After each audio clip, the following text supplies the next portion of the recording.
All right, folks, who are here at the Sunshine Coast Stadium, and for those who might be tuning in around the world and around this nation of ours, they thought COVID could stop us, but here we are again. The Sun Bowl 2020 here live from the Sunshine Coast. We're only minutes away from our first part of the broadcast this morning, where our youth division will be taking place here on the field, and we'll see a couple of teams running out. Obviously later on followed by our juniors, Colts, women's and men's divisions respectively. But to open the day, the bright future of Gridiron Queensland. But to bring back our president, I'll be joined with me in the booth for the youth division coverage with GQ president Craig James, and later on Jason Garrity will also be joining us through. And you can see in the tunnel now the vision of the Gold Coast youth program there with a couple of key helpers. I will give this opportunity, or use this opportunity to bring in GQ President Craig James. Mate, welcome to the booth.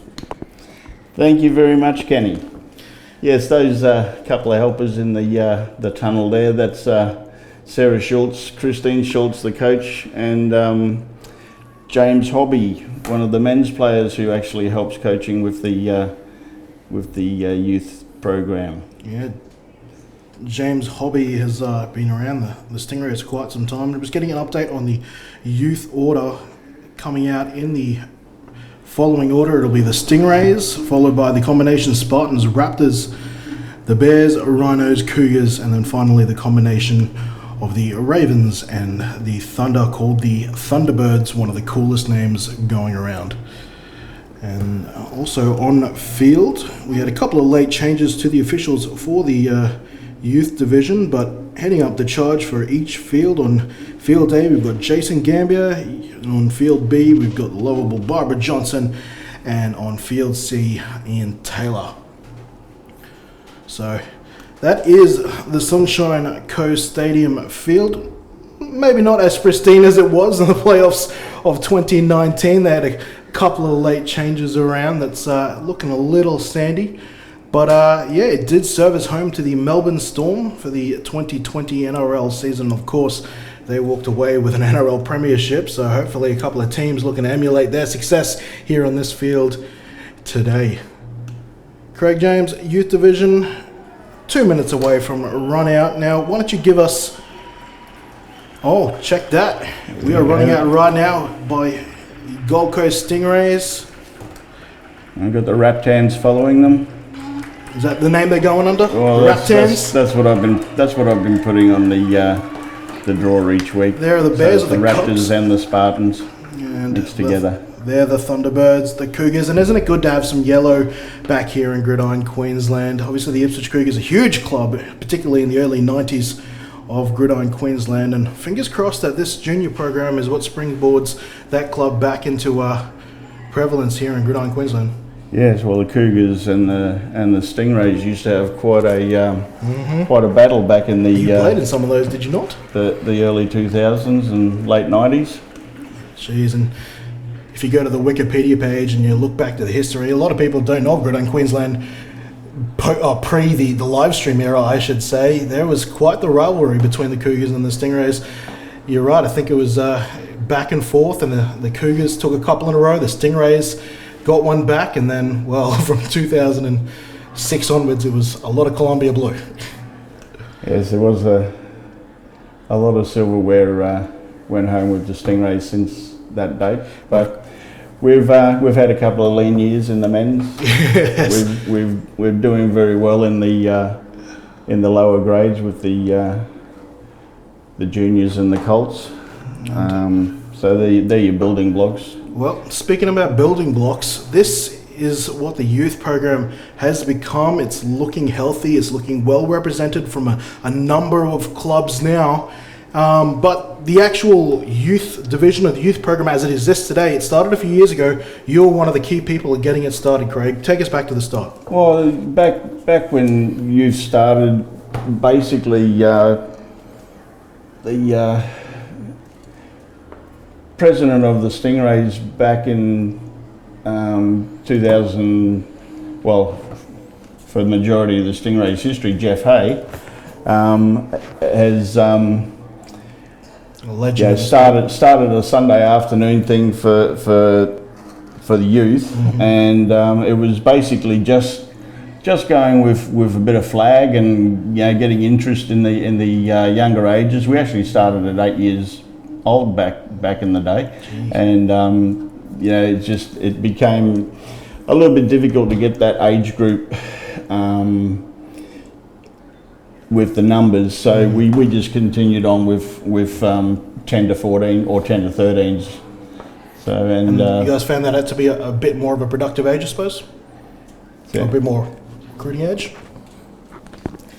Just Craig's getting used to having multiple personalities in his ear for the first time. Yeah, I got this dude directing cameras in my ear, and no, this one's all right. It's this one. You'll get there. But sorry, Kenny. So saying, the ages of 10 to 13, you guys found that to be a bit of a sweet spot for introducing people to the game.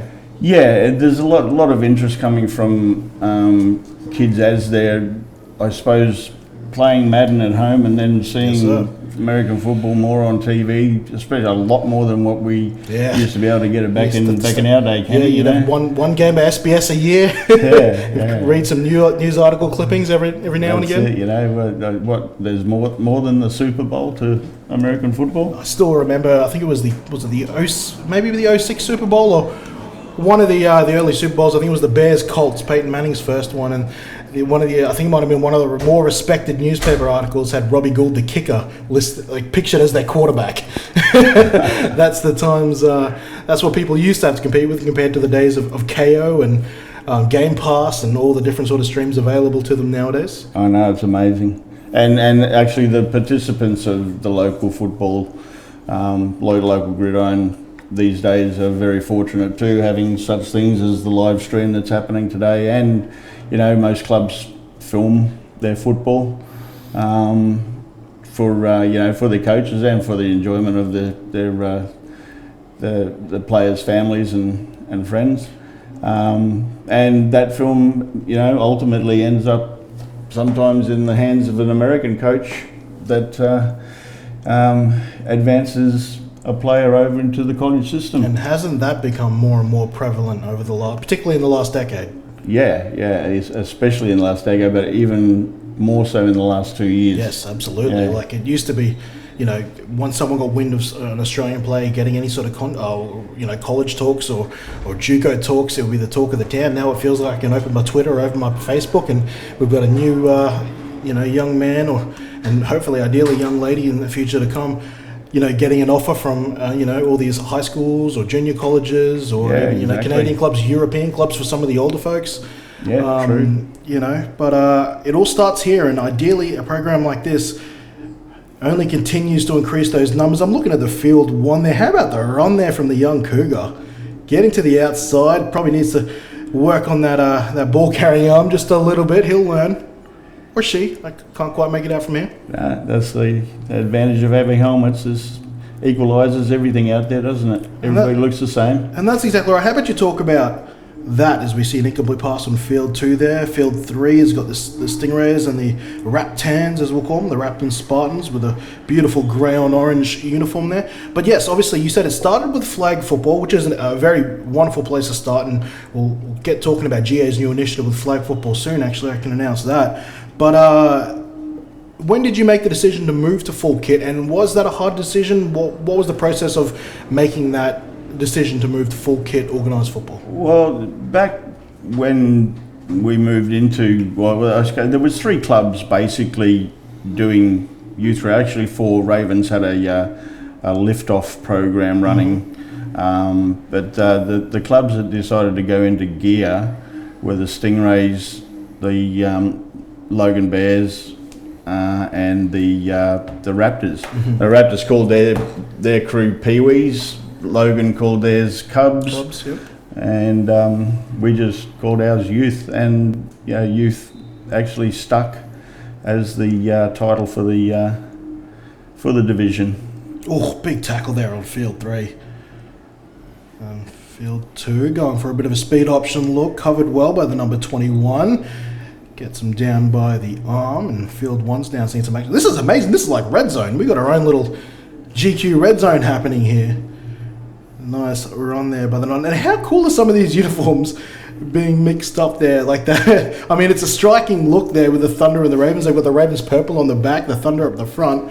It's outstanding to watch. This is making for a great visual, along with the Raptors Spartans uniform there. Jeez, imagine a couple of the senior uniforms doing this.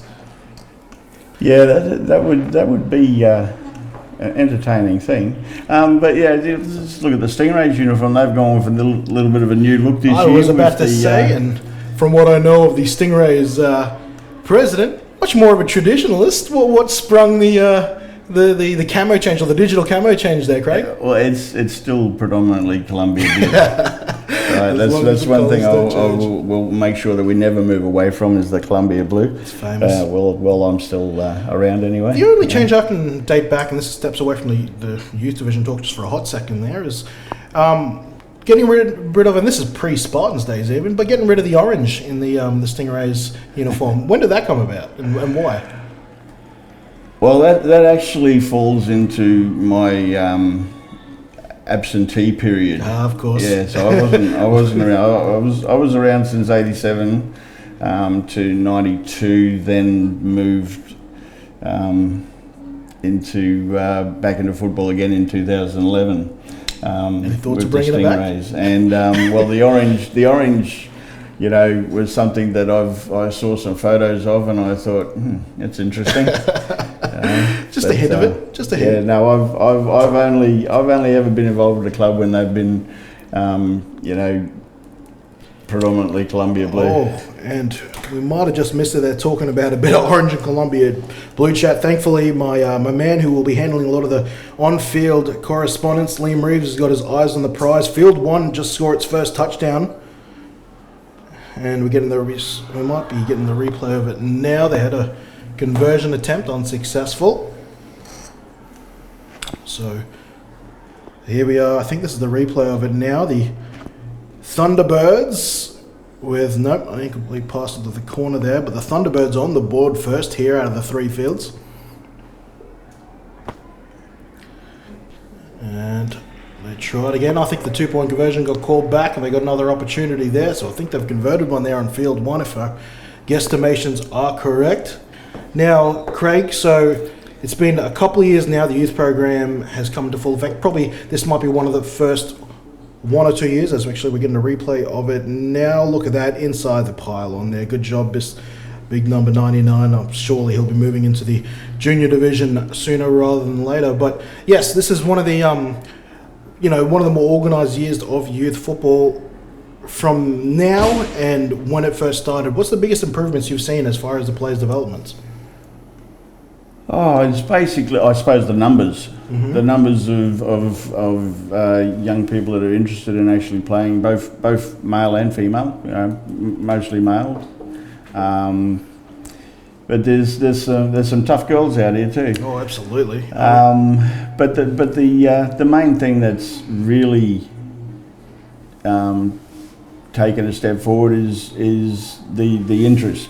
Mm-hmm. Not only from the players, but also... Oh, wow. What a grab there on field 2. Sorry to cut you off there, Craig. No, that's okay. And there's another touchdown on field 1 as we speak as well.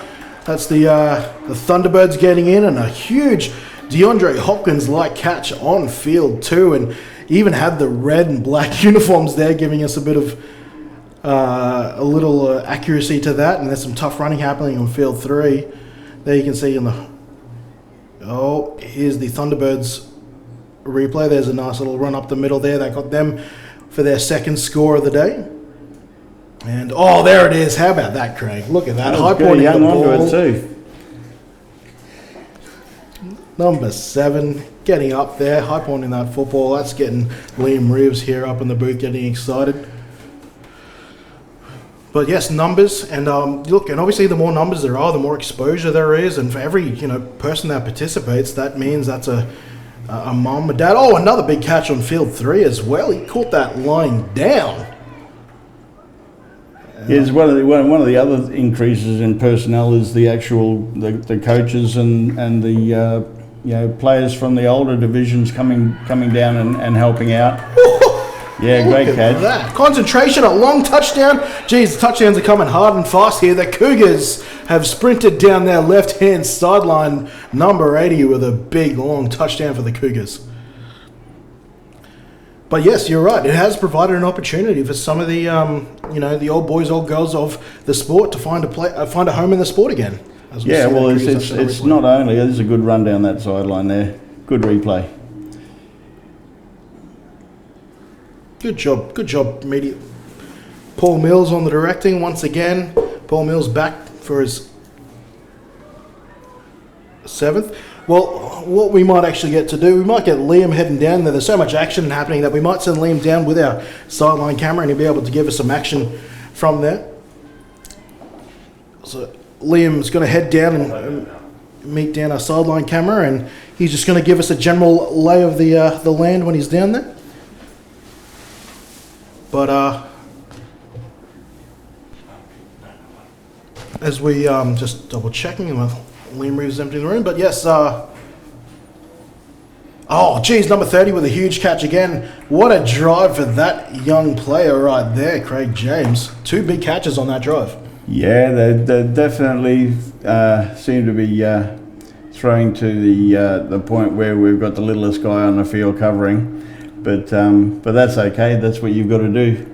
And dare I say it, how hopeful is that for a long time? And you know me, I coached in the Colts division, or what used to be called the junior division back in the day. Getting the passing game going was one of the more difficult things. And here we are in the youth division seeing passing concepts and completed passes for long touchdowns, not just a slant and a cloud of dust. Because the kids are out there throwing footballs around all over the place now. I've seen kids at rugby league training, warming up before their training, and they're throwing a gridiron ball around. There you go. So everybody wants to be involved with throwing that football around, so that's a good thing. All fields, I think, have got action going on. The Raptors, as I'm calling them, have just gone in for a touchdown. That's number 2, coming in with the the old school gold Raptors helmet. And the Gold Coast Stingrays looking to answer back on this ensuing drive. Yes, that's one thing we've got to make sure that we keep grounded in the youth division, is the fact that this is the era that we want the kids to learn, right? Yes, there's got to be a bit of competitiveness to it, but we want it to be more so the learning experience that will take you into the next level of full competition in the juniors. Oh, hang on, a bit of trickery there. Wow, was that a triple reverse I saw there on field 1? And now they've got plenty of room, and that will be another Thunderbird touchdown. Wow, a triple reverse, getting tricky with it.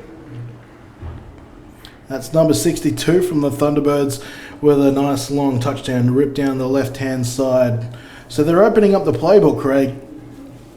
Sorry, what's that, mate? They're opening up the playbook. They are. I mean, and that's the other thing too. It's the plays are getting a little bit more complicated, and the kids are actually learning more from their coaches with these different plays. And let's not get away from your point you made earlier there about development. There'll be obviously plenty of time and plenty of divisions where you'll be able to get as competitive as you like moving up in the sport. But right now, look, let's not make any bones about it. And that's a nice conversion there on field 1. Let's not make any bones about it. Like, this is a complicated game, more complicated than a few other ones out there, and there's a few things to learn, and the more fundamentals you can learn at this younger age, which means the further you can develop as you go up the divisions. Yeah, exactly. And one of the other things, we don't want it to be all about winning. Of course. We want it to be about actually learning the game so that you're going to be better in the older divisions. And we want it to be still competitive for the kids, because just running around Nice catch. and not Nice having tackle. anything count, can get a little bit boring for Of a course. kid. So we want them to, strive to win, right?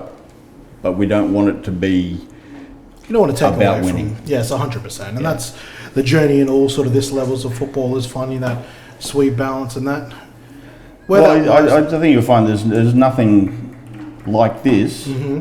right, anywhere else in Australia at the moment. Right and now. we want them to, in the other states to develop youth programs like this, Nice completion. because it'll only be good for the sport. 100%, and probably a proud thing for us to say in Gridiron Queensland is ideally, hopefully, we've found between the hard work that you and Jason Garrity and all the Lara Ball from the Cubs and whatnot. Well, there's just mentioned myself and Jason. There's you got to remember Jeff Hay, Jeff but Hay, of also at the Bears, the driving force behind it back in the day was Peter Farrar. Pete Farrar. Peter Farrar's been around football for a long time, and he's fighting fires in the bush. Good on you, Pete. But you're right, Pete Farrar was a big advocate for youth development there, along with some other folks. Steve Box, when he was still around in Gridiron Queensland, was a huge proponent for it. You mentioned earlier the Ravens had the what they referred to as the Liftoff program, Yeah. which they had going for a good number of years under a couple of different folks down there. So it's everything's probably been in the making, but it's nice to see it come as a combined effort now and a league-wide effort in this current age in 2020. It's been a bright spot in what's been the year that is 2020. And the Gold Coast Stingrays now, they're looking for a chance to make a couple of big plays here over on field 3. They're coming out with a twin set out to the right. A little bit of confusion, but now the quarterback, with donning the number 22 jersey, will cut it back and get a couple of tough yards. Field 1, what's happening over there? Big tackle for a loss. That Thunderbird outfit looking good. And that, hearing a lot of whistles, I think we might have reached halftime there in the youth div. Or could that just be support? I'm hearing someone's brought a vuvuzela or It something. looks like they're all leaving the field, so it's half time. Then we've got a little bit of a seven minute halftime break. Couple of oranges, and let's. Oh no, I think the middle field's still going to go for a play there. That's the Rhinos team. A lot of that put together initially from Coach Booker over years past, but let's get back to the program itself. Obviously, we're at a pretty good state right now here, with close to 6 teams running about and being organised. Plans for the next 5 years as far as the youth program goes. Well, there's a lot of talk amongst certain people that they want to move into full competition next year in the youth program. Personally, I think it's probably not really the right time, maybe in 3 or 4 years. Sure. But we need to get the kids at this level to a higher quality of football to be able to actually really run a competition. And it's not only the kids that are new into the football world or the gridiron world, it's the parents that we have to, Of course. well, for Educate. want of a better word, I was going to say train. Either or. Get them thinking gridiron. It's a different game to be a parent in compared to rugby league or soccer or anything Sure. like that. It's a different game, so there's different rules. We found that a lot of parents wanting to learn more about the rules. We've got Lance Tonga-Kilo. He's put together a bit of a A bit of a gridiron 101. that's what he calls it. Yeah, Gridiron 101. And he explains in easier terms some of the simple rules to help the parents, get a handle on what's going on with their kids out in the field. So it's a good thing. And I would envisage that once we get youth to the level where we make competition and then give them a Sun Bowl, we would be looking at probably starting an even younger division, A true running division, running it the same way we're running the youth now. Yeah, well, that would be to the effect of the American term, the sort of Pop Warner division, I suppose. That's the kind of thing we'd be looking at. And then, conceivably in 20 years' time, you're going to have people who have played in the lowest, youngest division, and going through the ranks as they do in rugby league and soccer and other sports, and finishing their sporting career as far as amateur career is concerned, in the same sport that they started in when they were a kid. Which has probably been the biggest challenge for this sport over the last 25, 30 years. We've been getting athletes probably later in their lives after they've kind of gotten bored of some of their other sports that they grew up with. Checking their bucket list. Exactly right. They say, great, I always wanted to give that a crack. I guess we've probably missed out on a lot of development from a lot of players who could have been outstanding, American footballers had they had that little bit more of an experience. So for us to be competitive from a younger age and to be genuinely on the radar for a lot of these young Australian kids, that's obviously a huge facet as to why this program is so vital to the development of our sport in our state and our country, right? Yeah, well, I mean, like you look at the Outback team as far as, having an Outback team full of players who have played one code through their whole life, right, and know the game, we might be very competitive in the future. And well, I think that's also been the case, hasn't it? You've had, when we take on some of the powerhouse nations, I'm not even just talking about the big ones in US, Canada, Mexico, but even some of a lot of the European states, the biggest the biggest comment, the fumble on field one there, is safely recovered by the Thunderbirds, is that the inexperience certainly comes to the forefront on the biggest stages of, say, World Cup or any of the international friendlies. And, it doesn't help when you may have some of these talented athletes that may have just heard, what a fade, a slant, or an inside zone was for the first time within probably the last 18 months. Yeah, exactly. Yeah, I mean, it's still a very proud thing to play for your country. Of course. But it'd be even a better thing if you can be competitive playing for your country. 100%. And no offence to anybody who plays for the Outback. Stiff arm. How about have been involved in the program. Big boy, and the touchdown dance as well. He's having some fun out there. I bet that chills you to your core there, Craig. Less comments the better on that one there. It's a new era of football. But yes, 100%. It has that flow up effect, I suppose, is where whether the earlier they're learning football, the more they can develop those skills as they get older. It's not, you're not learning how to match a snap count at age 16. That we talked all the way through half time. Yes, we did. I was going to give us a break, but here we go. We're back all the way through it. There's just that much football to talk. But you said it's provided an opportunity for a lot more other people to jump back into a coaching or a volunteer aspect. As these Thunderbirds are using a lot of misdirection. Other two teams are still in huddles, but it's provided an opportunity for a couple of old heads to come back into the sport and jump on board.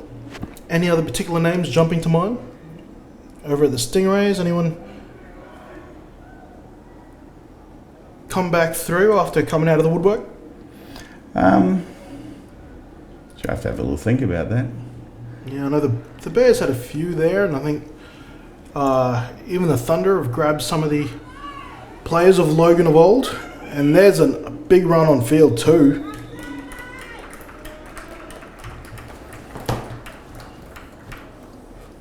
Yeah, we've got some players or some people who have been involved with the club earlier that have come back to the sport. Not so much in helping out the youth at the moment, but everybody out there in the gridiron world who's been involved with gridiron for the last few years would know the name Simon Groth. Oh, Grothy, yes, dude. And he's he's got his lad playing in the Colts now, and Saw that. he's helping coach the team. Rapton's big fella going for a sojourn up the left-hand side. Yes, that's our biggest comeback, and then there's of course that guy that ended up becoming president, who disappeared for 19 years. And this is the thing about when people finish with their playing, or they've retired from coaching after being involved with the sport for a very long time. If they are as committed to the sport as they have always appeared to be, they're going to come back, right? I mean, it took me 19 years to come back, but I came back. Found home. And it was all about timing, and I came back at the time that the club needed me. So I don't know if you wanted to believe in destiny or anything like that, but and then Simon's back involved now. And I'm sure that's going to be the case with a lot of the different clubs. And I don't care what anyone says, there's something pure, there's something exciting, and there's something fresh about coaching kids. Who are bright-eyed, bushy-tailed, and are just sponges for learning. Exactly. I mean, it's good. It's very satisfying as a coach to tell somebody something they don't know anything about, and then for them to actually get out on the field and to execute it correctly. Great sense of satisfaction for the coach. And especially in a sport like this where everything is, oh wow, the Cougars on field one, another long touchdown to that. Yeah, and the Raptors just ran in one over the Stingrays there. So that's Harris according to the back of the jersey, getting a touchdown there, and that's number 80 for the Cougars. That's their second long-range touchdown. So plenty of athleticism on show here today between the three fields. And for those who might be trying to create a bit of context, we've got three fields running across our main field today. They're going sideline to sideline, quite literally. Yeah, this is how we've run the program through the year. We actually, in its entirety, we didn't actually play last weekend because at the Raptors because of a heat wave. We didn't want the kids to overheat. So for safety reasons, we called last week off. But we had 7 rounds of Cougars convert 3 games each. So each team played 21 games. That's a lot of football. It's a lot of football. I mean, the shortened games and everything like that. But I think I counted up the entire draw ended up being about 96 games. Oh, and that's with the 8 weeks, and then we've got these 3 games happening here. So 99 games of football in a year. Reckon it's not a bad program. Reckon we can throw one more, just hit a nice clean 100? We'll get an 11-a-side situation, we'll get them all together and we'll play 11-a-side? That'd be good. Let's count the presentation of medals after the game as a game. Surely there was a scrimmage somewhere there that makes it a nice even 100. We'll get them all to tackle the coaches. There you go. And some of these coaches, imagine them trying to take down Jason Garrity, who, might I add, was supposed to be partnering you here in the booth today. Now I see him on the far sideline with Mitch Powell from Rockhampton. He came into the back of the booth just before and thought that was his duties. saw that he didn't have a set of headphones for him, so I was ready to take him off, but here he goes. And oh wow, look at the underhand throw there, a bit of improvisation there from the Bears quarterback. No doubt that's inspired by some Paddy Mahomes action, and fingers crossed that maybe we've got a Australian Paddy Mahomes of our own here in this youth program. But yes, you can see Jason over the other side of the field there behind the sideline of the. Yeah, he's on field. I think the to be field 3. Stingrays. And field 1's another. I swear that the left wall, our right hand side of field 1 has been absolutely money for the teams running on that side, whether it's the Cougars or whether it's the Thunderbirds. We've seen a lot of touchdowns down that left hand side. Yes, it looks like the grass is a little bit dead out there. It's actually not grass; it's sand. Right, and it was the photo I saw the other day was a lot worse than what it looks now. Mm-hmm. But what it is they had monster trucks here, That's exactly right. and they normally leave the sand on top of the field over the off season, but ended up having to take a lot of it off Touchdown to field get our field ready. So yeah, they've had to desperately comb it all off after the end of the NRL season, and when they had monster trucks going on for their little exhibition, then Gridiron Queensland's coming in like, we should probably get rid of that sand. And Yeah. I'll tell you what though, from and I'm getting confirmation from my man here, Liam Reeves, that the grass that's on the field, it's good. It is. I had a little walk down there before myself, and it's very nice underfoot. Right, if you don't get your face mask planted in a pile of sand that's there, you'll probably enjoy your game. But yeah, you might have to have your eyes squirted out on occasion if you're a player out there later today. And I'll tell you what, let's go back to more of the actual the junior development. I'll tell you what, The youth obviously development. the youth development, apologies, but you'll see why I said junior in a second. Obviously, commentating, it's what I do here, and that involves making a lot of team lists and whatnot. And I do try to look back on the previous year's team lists and notes and whatnot, and I try to see where players have come from. And look, I'll give your club a personal shout out here. Seeing all the different names that have come up from what I presume was the youth program, but at least from Colts, from juniors to Colts and whatnot, and seeing that take place and seeing the actual genuine goals of these programs actually come to fruition, I should say, it is honestly inspiring to see. Obviously, the Gold Coast Stingrays, the blueprint is there as far as how to get things done and the benefits you can reap from it, because a lot of these players that are highlighted that have been in the division below or the program below and have come up, they're usually the star players of the next division. So it's a big shout out to Gold Coast and all the clubs there that have got players successfully moving upstream. Yeah, it's something that's we at the Stingrays find as one of our primary goals is to retain players through the divisions. And Number 80 again. Here we Just go. to quickly cut you off, that's 3 touchdowns of over half the length of the field for number 80. I'll tell you what, scouts, get your eyes in on this kid. He's got a bit of speed Cougars, there. get a junior program because this kid needs a place to play. But you were saying, sorry, the goals of the Stingrays. Hang on a sec. Oh, Jason Garrity's trying to get our attention. Might be some sort of issue, I guess. He's talking to the folks down below. And there's your more than half your committee there. Lance Kilo, the vice president. Mitch Powell, as I mentioned earlier. I think we've almost come to... No, they're still playing. Still a bit of time. There's Brendan Phillips as well in that little trio I'm spotting on the sideline there. The head coach of the Spartans, and this year the Spartans-Raptors combination junior team. Bit weird not to be talking to him this week, actually. It's been the Spartans have been a regular occurrence in the junior and Colts Sun Bowls. Yeah, it's it was a game last weekend that was going to decide whether the Raptors Spartans combination Colts team was going to come into the Sun Bowl or the Rhinos, and the Rhinos pipped them at.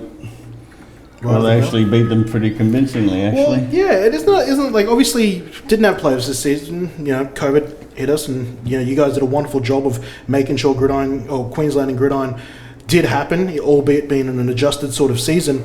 But it ended up working out that week 10 ended up serving as pretty much a playoff week for a lot of these teams anyway. Well, it did. It was hard getting the thing up and running this year, and a lot of doubt in the early days. Some clubs, I don't know, some clubs might be to do with demographics, but they seem to suffer more. Oh, we've got a Rhino here. He's running for a touchdown. No? Yes, he's got it.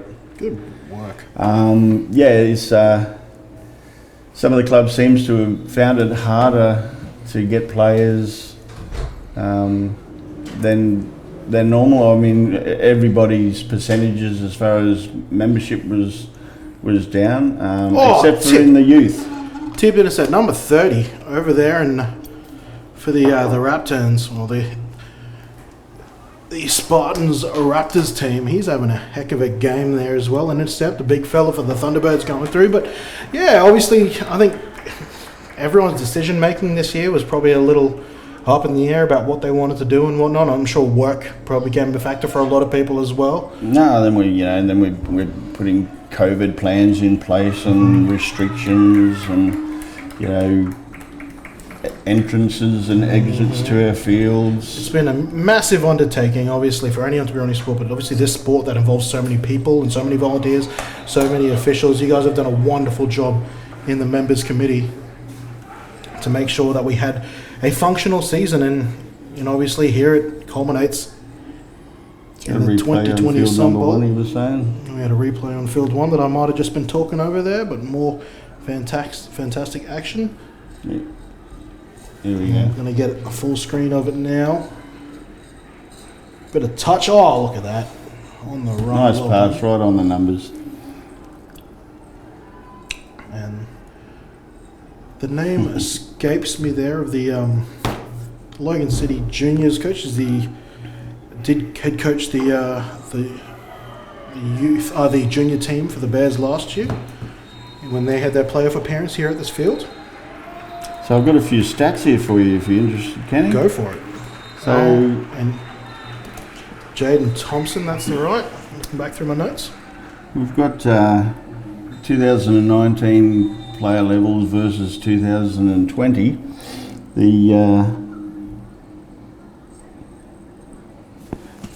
60% down in the women's division, 19% down in the men's division, 22% down in the Colts division, and 19% down in the juniors division, and 19% increase in the youth. Well, the kids know where it's at, is what I'm hearing.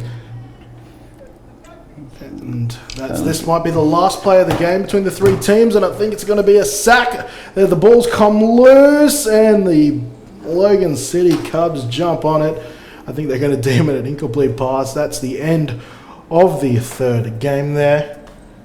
And I think I've just got to probably pop down to the sideline now. Yes, actually. So I'll release you from your duties there, Craig. You've got to go do your presidential ting. Head down to the field. Thank you for joining us in the booth today and giving us all this insightful knowledge. Yeah, no, it was a pleasure. It was good to get that message out there. Indeed. For those who might be looking to enrol their son or daughter to football in 2021, hit up the website, hit up the Facebooks. Yeah, well, I mean, like we've got 8 clubs represented here today.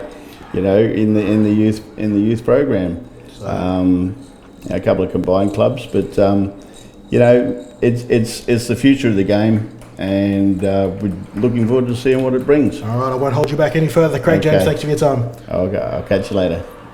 And we're going to wrap up here, but use this quick opportunity to bring in what will be my partner in crime for much of the day, Liam Reeves. Hello, as we wait for Craig to head down to the bottom there. Let me jump over you, Kenny, real quick.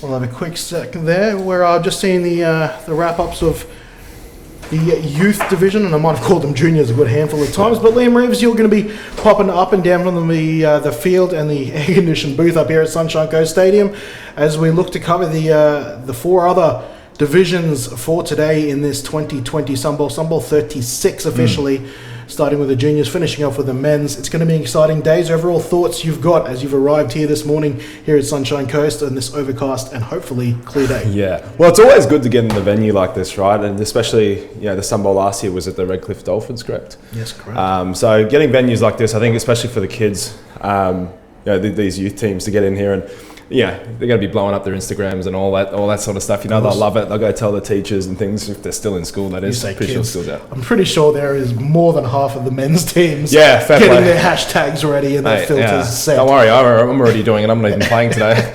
I'm in the booth and on the field, but not in gear. So, It's something I wanted to touch on as well, and you'll see there's a lot of young girls, like for the Bears, 82 for example. I think I saw one with the Rhino squad. It's good for them to get involved and seeing that the women's teams are also getting a pathway, and it's not just focused on Colts. But yeah, and then I believe there's some women playing for the Colts teams. Yeah, as well. there is. Obviously, Laurie Lee Clifford for the junior division as well. And, you got a couple there in the Colts that have also stepped up to the women's division in 2019 as well. So, yes, absolutely great to see some of the pathways be opened up for them. But that has been our display of the youth division here in 2020. Fingers crossed this becomes a regular installment and only grows here and here. And, hey, maybe one day we will have our own competitive youth division Sun Bowl in its entirety on its own. But I'm Kenny Andres. It looks like our vision has been cut. So if I'm still going out to you, Kenny Andres, Liam Reeves, we will be your friends and company for Sun Bowl 2020. Stick with us. Junior division kicking off in approximately 15 minutes. Ciao for now.